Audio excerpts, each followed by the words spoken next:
Welcome to प्रतिज्ञा education. पिलामाने आजी आमे दीपावली पर्व उपरे 10 धाड़ीर रचना लेखिबा। तेबे चलो आउ डेरी न करी एथर भिडियोटी को आरंभ करिबा। दीपावली हिंदू मानकर एक प्रमुख पर्व अटे। एहा भारत ओ अन्य देश मानकरे पालन करा जाए। एहाकु मध्य आलोकर पर्व बोली कुहा जाए।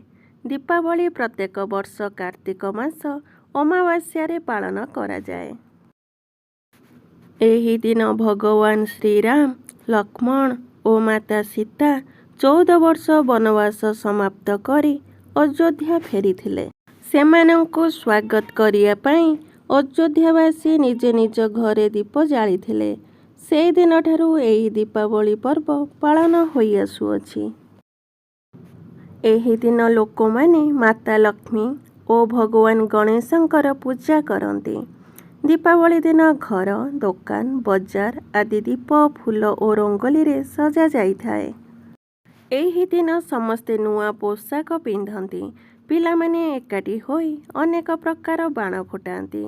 एहा एक आनंददायक उत्सव। एही पर्व द्वारा प्रत्येकଙ୍କ मनरे आनंदर लहरी खेली उठे। Thanks for watching.